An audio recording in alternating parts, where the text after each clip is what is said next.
They were about to restrain 3 screaming 5-year-old triplets in first class. Not because they were dangerous, not because they were out of control, but because no one realized they were panicking, grieving in a way children don't know how to explain. "Get them off! Get these animals out of here!" The shout ripped through the cabin as food flew, juice spilled, and wealthy passengers demanded silence at any cost. Arthur Kensington, a billionaire whose signature could move markets, stood helpless, his power meaningless at 30,000 feet, as a flight attendant approached with restraints in her hand.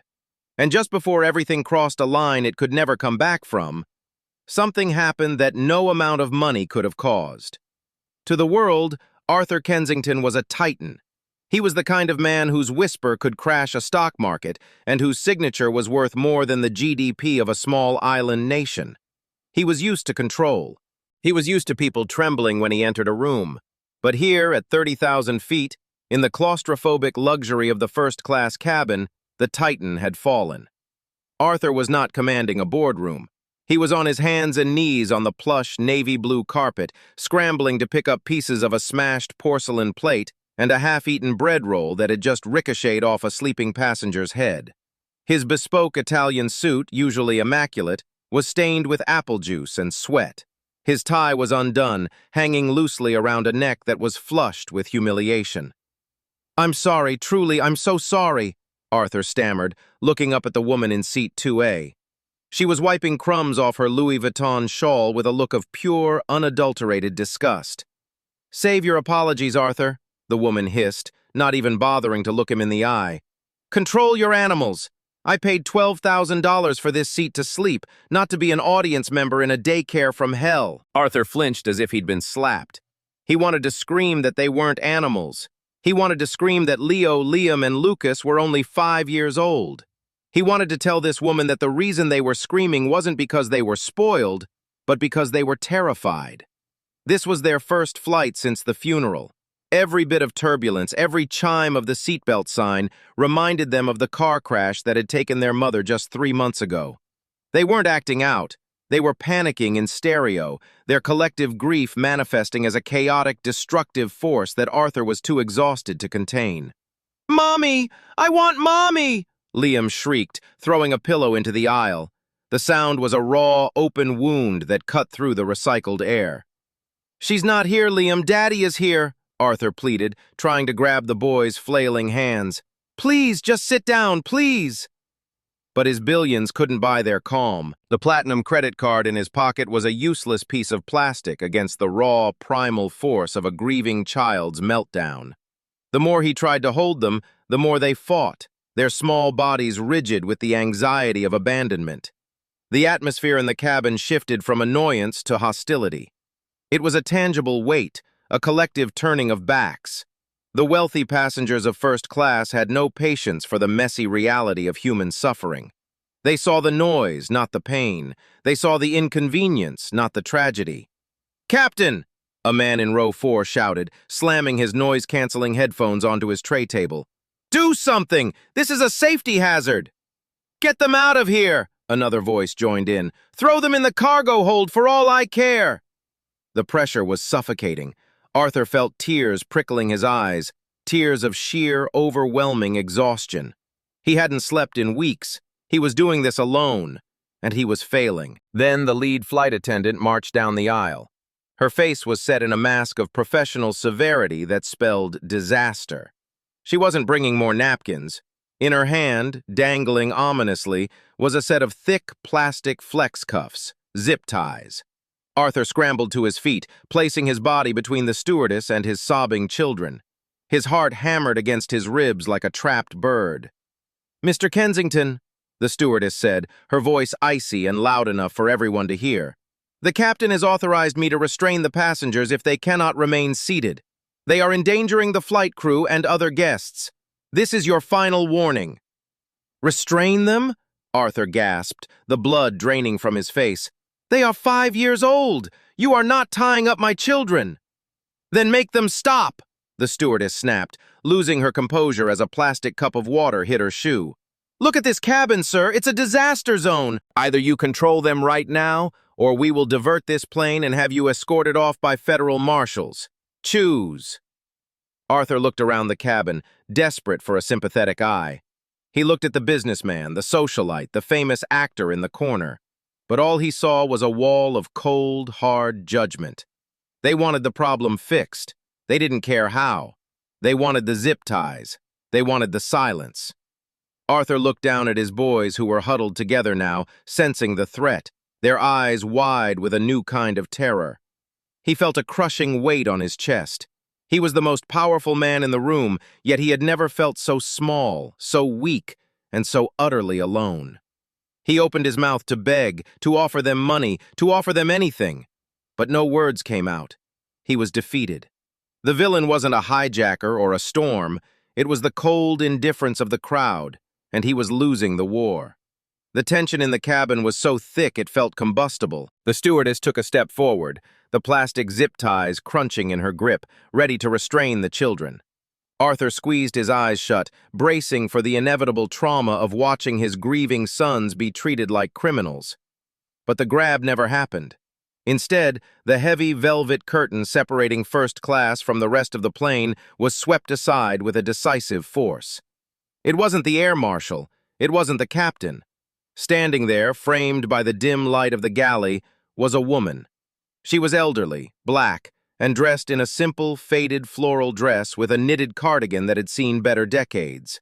In a cabin filled with Italian leather and silk, she looked like she had walked out of a different world entirely, a world of porch swings and Sunday church services. She didn't ask for permission.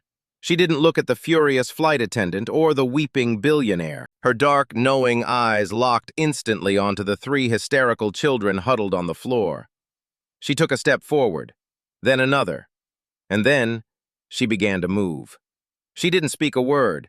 Instead, she brought her hands together in a sharp, rhythmic clap, followed by a heavy, grounding stomp that vibrated through the floorboards. It wasn't random noise. It was a heartbeat. She repeated the motion, a clap, a stomp, a clap, a stomp. The sound was primitive, raw, and impossibly steady. It cut through the high-pitched screeching of the triplets like a machete through vines. It was a rhythm that commanded attention, bypassing the brain and speaking directly to the blood. The flight attendant froze, her mouth opening to reprimand this intruder from economy, but the sound died in her throat. Because as the rhythm established itself, the woman opened her mouth. A deep, rich melody began to rise from her chest. It wasn't the thin, airy singing of a pop star. It was a sound that seemed to come from the earth itself, gravelly, warm, and heavy with a history of comforting 1,000 crying babies. It was a low, soulful hum that vibrated with an authority that commanded absolute submission. She walked closer, her rhythm never faltering. She walked right past the stunned businessman in seat 2A. She walked right past Arthur, who looked up in bewilderment. She walked straight into the eye of the storm. The triplets, who had been screaming non-stop for 40 minutes, suddenly paused. The biological imperative to listen to a new, dominant sound took over. Liam, the loudest one, choked on a sob, his tear-filled eyes darting toward the strange woman. Ms. Grace didn't stop. She transitioned from humming to singing, her voice filling the cabin with a soulful, improvised melody that felt like a warm blanket being draped over shivering shoulders. She sang about the wind blowing high and the ground being soft and dry. Her voice wasn't just loud, it was enveloping. It had a frequency that sucked the oxygen out of their panic. For the first time in an hour, the engines could be heard humming in the background. The screaming had stopped. The crying had ceased. The only sound in the first-class cabin was the steady beat of Ms. Grace's hands and the healing command of her voice. The chaos hadn't just been managed, it had been hypnotized. The miracle had begun. With the rhythm still pulsing through the air, Ms. Grace did something that made the flight attendant gasp. She didn't stand over the children barking orders like a drill sergeant. She didn't try to negotiate from a position of height. Instead, she lowered her weary body down, her knees cracking slightly as she sank onto the expensive first-class carpet. She brought herself down to their eye level. In that simple motion, the dynamic of the entire cabin shifted. She was no longer an intruder, she was a sanctuary. "Come here, little lion," she whispered, her voice a low, rumbling purr. She reached out her arms toward Liam, the triplet who had been throwing the wildest tantrum, his face red and swollen with exhaustion. Arthur instinctively took a half-step forward, his protective, fatherly instinct flaring. But he stopped cold. Liam didn't pull away. He didn't scream, "No!" or kick. Drawn by a force as natural as gravity, the boy stumbled forward and collapsed into the stranger's lap.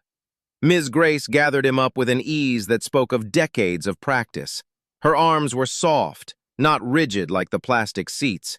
She smelled of peppermint, old books, and rain, a scent that triggered a universal memory of safety in everyone who smelled it. It was the smell of a grandmother. She began to rock back and forth, her hand patting Liam's back with a heavy, rhythmic cadence that matched the beat of her earlier clapping. Pat, pat, pat. "You've been roaring so loud," she crooned, weaving a story into her melody. "You've been roaring at the wind and roaring at the clouds, but even kings of the jungle get tired." The other two boys, Lucas and Leo, watched with wide, teary eyes. Seeing their brother surrender to this peace, they slowly crept closer. Ms. Grace didn't stop rocking. She simply opened her arms wider, creating a fortress of floral fabric and warmth. Within seconds, she had all three of the billionaire's children huddled against her, their heads resting on her chest and knees. The magic she was performing wasn't something that could be taught in a nanny school or bought with a bonus check. It was the ancient alchemy of the Big Mama. She offered them a physical anchor in a world that felt like it was spinning out of control. She absorbed their anxiety into her own body and gave back nothing but calm. Arthur stood frozen, his hands hanging uselessly by his sides. He watched his sons, who had rejected his expensive bribes and his desperate pleas, now melting into the embrace of a woman they had met 30 seconds ago. He realized with a pang of heartache that they didn't need a toy or a screen. They needed to be held by someone who wasn't afraid of their big feelings. The transformation in the cabin was total. The angry businessman in seat 2A, who had been demanding their removal, lowered his newspaper. His expression softened, the hard lines of irritation smoothing out as he watched the scene. A woman across the aisle, who had been shielding her expensive dress from flying food, reached up and wiped a tear from her cheek. The sight of Ms. Grace rocking those children struck a chord that bypassed logic.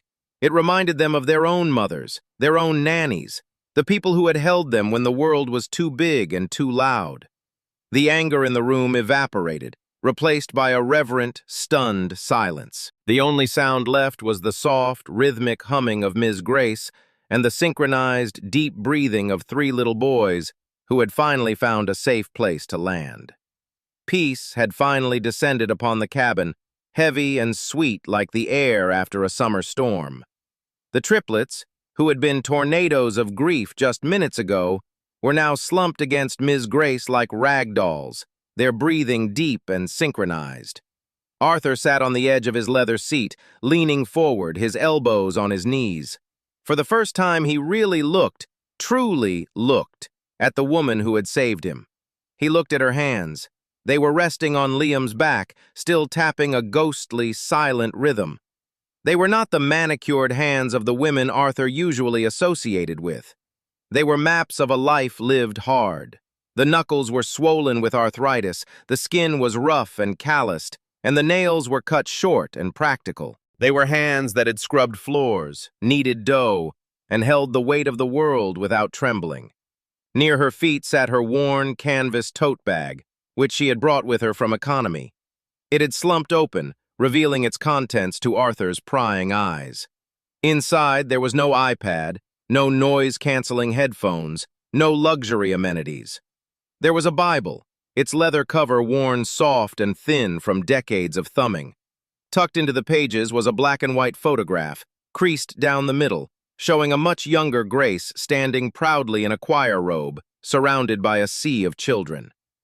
"You must be the best nanny in the world," Arthur whispered, his voice filled with genuine awe. "I'll double whatever your current employer is paying you. Triple it." Ms. Grace chuckled, a sound that vibrated in her chest without waking the boys. She looked up at Arthur, her eyes crinkling at the corners. "I ain't no nanny, baby," she said softly, her voice rich with amusement. "And I definitely ain't for sale." Arthur blinked, confused. "But the way you handled them, the singing."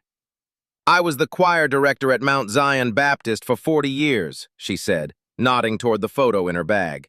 "You learn a thing or two about harmony when you're trying to get 100 voices to sing as one."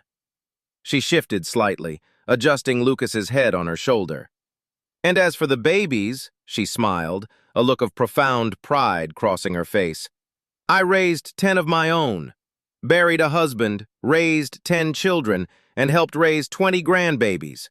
I'm on my way to Atlanta right now to meet my first great-grandbaby. He was born yesterday." Arthur sat back, stunned. The assumption he had made, that she was a servant, a hired help, crumbled to dust. She wasn't a domestic worker looking for a paycheck. She was the matriarch of a dynasty. She was a general who had commanded a legion of children not with fear, but with an endless supply of patience and rhythm. He looked at her faded dress and her worn shoes, and then he looked at his own bespoke suit and the empty luxury around him. He realized then that he was the pauper in this equation. He had billions of dollars in the bank, but he was bankrupt in the only currency that mattered in this moment, the currency of connection. He knew how to manage assets, but Ms. Grace knew how to manage souls. She possessed a wealth of motherhood experience that no university could teach and no amount of money could buy. She was rich in a way he was just beginning to understand. Just as the cabin settled into a peaceful slumber, the fragile tranquility was shattered by the sharp snap of a newspaper being folded aggressively. The man in seat 4A, a silver-haired executive with a face pinched tight with self-importance, cleared his throat loudly. He had tolerated the initial singing as a novelty, a necessary evil to stop the screaming. But now that the children were asleep, his tolerance for Ms. Grace's presence had expired. To him, she was no longer a savior. She was a visual pollutant in his exclusive environment. "Excuse me," the man called out, his voice dripping with condescension. He didn't address Ms. Grace directly. He looked at Arthur, as if lodging a complaint about faulty equipment. "The show is over, isn't it? Can we get the help back to their assigned seating now? Some of us are trying to review quarterly reports, and this humming is distracting." He gestured dismissively at Ms. Grace, his eyes flickering over her worn cardigan with open disdain. "I didn't pay first-class fares to listen to a gospel choir practice next to me." The insult hung in the air, ugly and sharp. Ms. Grace didn't flinch. She kept her eyes on the sleeping children, her hand continuing its steady, soothing pat on Liam's back. She had heard worse from better men than him. She knew her worth didn't depend on his opinion. But Arthur did flinch. For the first time since the flight began, the exhaustion vanished from Arthur's face. His spine straightened. The helpless, apologetic father who had been on his knees begging for forgiveness was gone. In his place stood Arthur Kensington, the CEO who crushed competitors for breakfast. He stood up slowly, unfolding his tall frame to its full height. He buttoned his ruined suit jacket with a deliberate, icy calmness. He turned to face the man in 4A, his eyes cold and hard as diamonds. "Watch your tone," Arthur said. The volume wasn't loud, but the authority in his voice hit the man like a physical blow. "I beg your pardon?" the executive sputtered, taken aback. "I'm just saying, policy states that passengers must remain in their ticketed cabins. She doesn't belong here." "You are mistaken." Arthur walked down the aisle, stopping right next to the man's seat. He leaned down, placing one hand on the man's tray table, invading his personal space with terrifying confidence. "That woman," Arthur pointed a finger toward Ms. Grace, "is not the help. She is the only reason you are able to read your precious report in silence instead of listening to my children scream for another 3 hours." He paused, letting the words sink in. The executive shifted uncomfortably, looking around for support but finding none. The other passengers were watching intently, their sympathies having firmly shifted to the woman rocking the babies. "And as for where she belongs," Arthur continued, his voice dropping to a dangerous whisper, "let me make this crystal clear. She is the most important guest on this entire aircraft. If her humming bothers you, I will personally buy the airline and have you banned from flying it ever again. Do you understand me?" The threat was outrageous, but delivered with such absolute conviction that no one doubted he would do it. The executive turned a deep shade of crimson, mumbled an apology, and buried his face back in his newspaper, shrinking into his seat. Arthur straightened up and looked back at Ms. Grace. She met his gaze and gave him a small, knowing smile, not of gratitude, but of acknowledgement. She didn't need him to save her. She had faced down lions in her life, but she appreciated the roar. She hummed a little louder then, a victorious note that floated through the cabin, daring anyone else to speak. The adrenaline of the confrontation faded, leaving behind a quiet, intimate vacuum in the cabin. The only sound was the low drone of the engines and the soft breathing of the triplets. Arthur sank back into his seat, but he didn't relax. He turned his head to watch Ms. Grace. She was staring out the window at the dark clouds, her hand still resting protectively on Liam's shoulder. She looked tired, her age showing in the slump of her shoulders, yet she radiated a peaceful strength that Arthur envied more than he could say. "How?" Arthur asked, his voice barely a whisper, afraid to break the spell. Ms. Grace turned her head slowly. "How what, honey?" "How did you do that?" Arthur gestured helplessly to his sleeping sons. "I have hired the best nannies in London, women with degrees in child psychology, women who trained with royalty. And yet, for the last 3 months, every day has been a war. They scream, they break things, they push me away." He swallowed hard, the grief rising in his throat. "Since my wife died, I haven't been able to reach them. I give them everything I can think of, but they just drift further away." Ms. Grace looked at him with eyes that held a deep, sorrowful understanding. She saw the ghost of a grieving husband behind the billionaire's mask. "I buried my husband 10 years ago," she said softly. "Grief makes a lot of noise, Mr. Kensington, especially in little ones. They don't have the words for the hole in their hearts, so they fill it with screaming." She smoothed the hair back from Liam's forehead. "You're trying to fix their pain with things," she continued, her voice gentle but firm. "You give them expensive distractions, toys, iPads, fancy seats. You give them the sky." She looked him dead in the eye. "But children are like kites, sir. The higher they fly, the harder the wind blows. If you give them the sky without giving them the ground, they just spin out of control." "The ground?" Arthur asked, leaning in. "The anchor." Ms. Grace tapped her chest right over her heart. "A rhythm, a heartbeat, a song, presence. You can't hire an anchor, Mr. Kensington. You have to be the anchor. They don't need a nanny with a degree. They need their daddy to sit on the floor and hum until the world stops spinning." Arthur looked at his sleeping boys. He realized he had been so busy trying to manage their lives, trying to outsource their care so he could work, that he had become a stranger to them. He had been holding the string of the kite, but he hadn't been the rock. Overcome with a sudden, desperate need to show gratitude, Arthur began to fumble with his left wrist. He unclasped his watch, a Patek Philippe Grandmaster chime, a masterpiece of engineering worth more than most houses.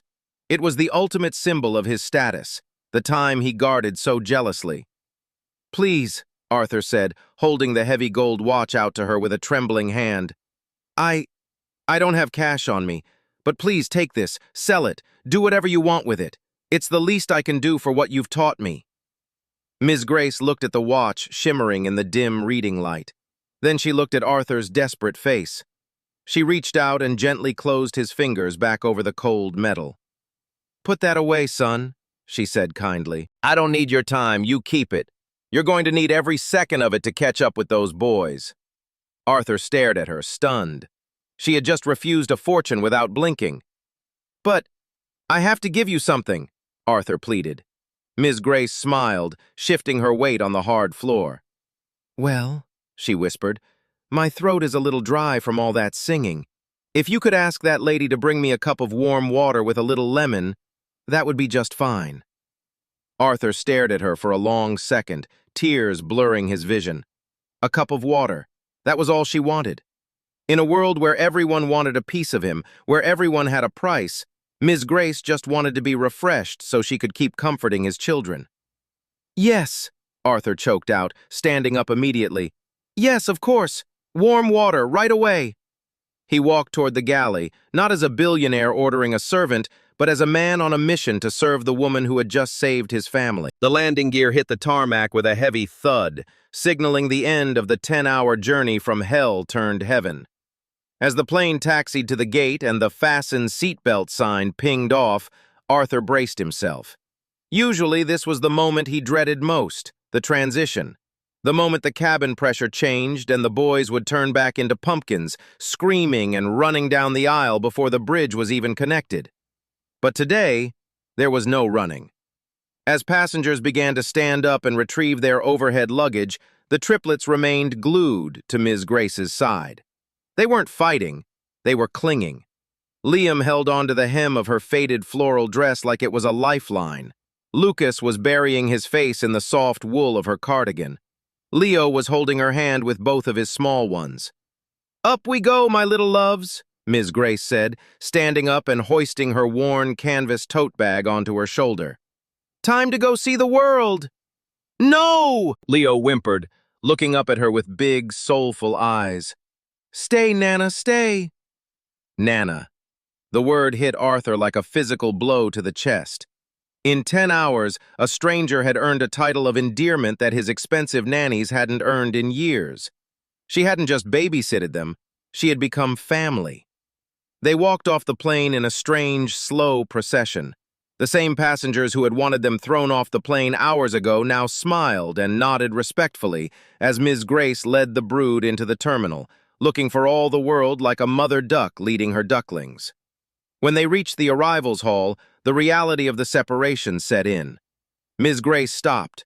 She knelt down one last time on the cold tile floor of the airport. Now listen to me, she said, her voice serious but kind. She kissed each boy on the forehead, a lingering, blessed touch. You be good for your daddy. You listen to the rhythm, remember? When you get scared, you listen for the beat. She patted her chest. Thump, thump. The boys nodded solemnly, tears welling up again. Ms. Grace stood up and smoothed her dress. She looked at Arthur. They're good boys, Mr. Kensington. They just got a lot of big feelings in tiny bodies. You take care of them. Wait, Arthur said, panic rising in his throat as he watched her turn toward the exit signs for the public bus and the London Underground. He looked at his sons, who looked lost without her. He looked at the empty, expensive future waiting for him in his chauffeur-driven limousine. He realized he couldn't go back. He couldn't go back to the screaming, the throwing, the cold silence of his mansion. He couldn't go back to being a father who didn't know how to anchor his own children. Ms. Grace was walking away, her tote bag swaying with her hip, heading back to her world of public transit and anonymity. She was taking the magic with her. Ms. Grace! Arthur shouted, abandoning his dignity and his luggage cart. Grace, please wait! Arthur left his luggage cart in the middle of the hallway and ran. He pushed past a chauffeur holding a sign for a diplomat and caught up to Ms. Grace just as she was about to step through the automatic sliding doors into the gray London drizzle. Ms. Grace! Arthur stood before her, slightly breathless, blocking her path to the bus stop. She stopped, clutching her worn tote bag. Mr. Kensington, you don't need to— I'm not here to offer you a job, Arthur interrupted, holding up his hands. I know you're not for sale, and I don't want a nanny. I can hire 100 nannies. He looked back at his 3 sons who had scrambled to catch up and were now hugging Ms. Grace's legs again. I need a teacher, Arthur said, his voice humble. I need a grandmother for my boys, and I need someone to help me spend this money on something that actually matters. Ms. Grace tilted her head. What are you talking about, son? Come live with us, Arthur offered, his eyes shining with a new purpose. Not as staff, as family. Be my senior advisor on everything. Teach me how to be the anchor. He took a deep breath. And that choir of yours? The one in the photo? I want to take it global. I want to launch the Grace Foundation today. We'll put music programs in every orphanage and foster home from here to Atlanta. You run it. You call the shots. You give 1 million other kids that ground you gave my boys. Ms. Grace looked at the billionaire, then down at the 3 little faces looking up at her with hope. She saw a lonely man offering her not just a salary, but a legacy. A slow, warm smile spread across her face. She adjusted her grip on her bag. "Well," she chuckled, "I suppose Atlanta can wait a few days. But you better warn your driver, Mr. Kensington. I sing loud in the car." "I'm counting on it," Arthur grinned. Miss Grace didn't walk behind him. She took Liam and Lucas by the hand, while Arthur picked up Leo. Together, they walked out into the cool air, not as a billionaire and his employee, but as a patchwork family united by a rhythm. That day, Arthur Kensington learned the greatest lesson of his career. He learned that sometimes kings must bow before minstrels.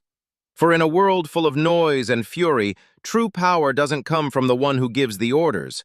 It comes from the one who knows the song. Because only a melody sung from the heart has the power to tame the storms in our souls.